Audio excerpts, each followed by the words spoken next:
light on Syria. That reminded him. Yes. But before I make that particular request, the answer which you gave to the previous questioner with regard On to the question of debate, music. one before the previous question I about see. the debate. Yes. If you'll kindly permit me, I'll just make one Observation? small observation about that. There is a document, an official document, in which not exactly the debate itself, but the explanations by Ahmadi scholars and Ahmadi leaders, as well as by non-Ahmadi scholars Yes. and their leaders, exists, that document. It's an official document called the Report on Disturbances in 1953. The Munir Committee reports are, which... but that is not exactly what he had in mind, what Dr. Saib had in mind. That's quite right, sir. That's what I said. It's not exactly a debate, but it does... But an official record of how the differences were attempted to be resolved. And then is what kept I there, would yes. like to draw his attention Yes.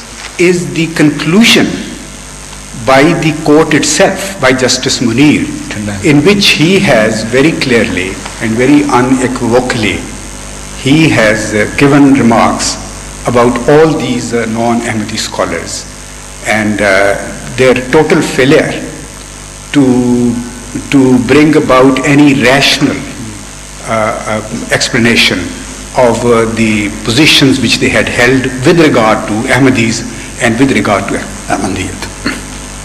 So this was the only observation. You know, I also attended a few sessions. Not only once, many times, some very humorous situations arose because both the judges of that court, Justice Munir as well as Justice Kiani, had a very refined sense of humor, which they would always intermingle with their decisions and appropriate remarks. So once the non-Ahmadis plotted a very interesting plot against Hazrat Khalifatul Masih Sani's appearance in court. While he was to appear in court, they had created a witness who was to declare in the court that he was the donkey of Antichrist, Dajjal. And they had planned that the moment he would declare he is the donkey of the Dajjal, one of the ulama's advocates would ask him the pointed question, well, all right, do you recognize the Dajjal? And he would say, yes, he's the Dajjal, and so on and so forth. You are his donkey, and he recognized the Dajjal. So the court would have a good laughter against Ahmadis and Ahmadis, so on. So Justice Munir and Kiani were very sharp-witted people. They immediately detected that Hazrat Khalifatul Masih Sani had arrived, and now there in his presence was that Antichrist donkey, so-called donkey. He was already otherwise he was the same man, only he was posing for that, creating that particular mischief. So I was also there. Justice Munir asked him, well, I understand, Mr. So-and-so, that you are the donkey of the Dajjal. He said, yes, I am the donkey. He said, then you must recognize him. Look at the back rows where the Maulvis were sitting. Look at them and recognize which of them is the Antichrist. So the whole hall burst into laughter. The table was turned against them, you know. That report is a very interesting study. Apart from its being a question of who was right or who was wrong, apart from its employment in deciding the question, I mean, as a literary piece, it's a wonderful report. The judiciary was at its highest at the time of such people as Justice Munir and Justice Kiani, etc. Very capable people, completely free from all other interferences, and also very sharp-witted and who had a very deep knowledge of their trade. So if you report or study their verdicts, not only in this case but in other cases as well, you'll find it a very interesting and very enlightening study. We have got a copy here available. If you have, you can provide him with that.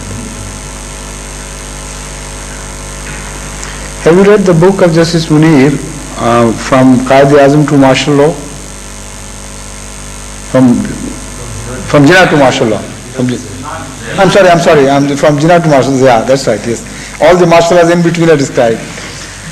I read it about when it was first published.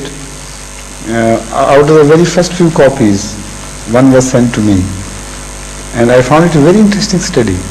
He was brave enough to criticize the government, the then government, in such clear terms, without any fear of reprisal. And that also is a very good book. It has a very kind reference to Ahmadiyyat in that book. So, other questions, please? Yes, you have?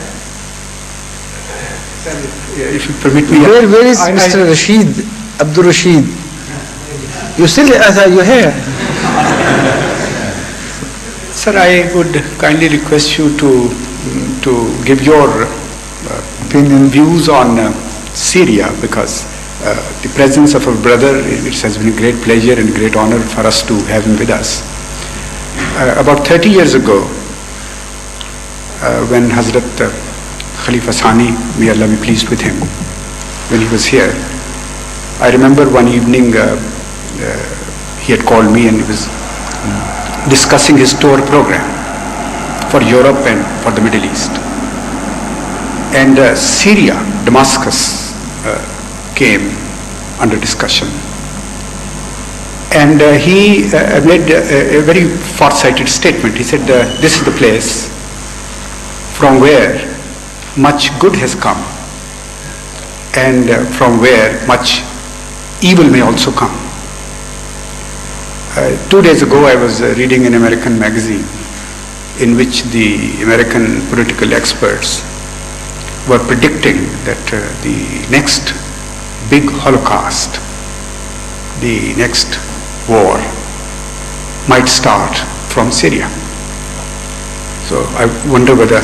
Yes, this is a very interesting question you have raised, and I'm glad you gave me the opportunity to express my views on this subject. First of all, the importance of Syria.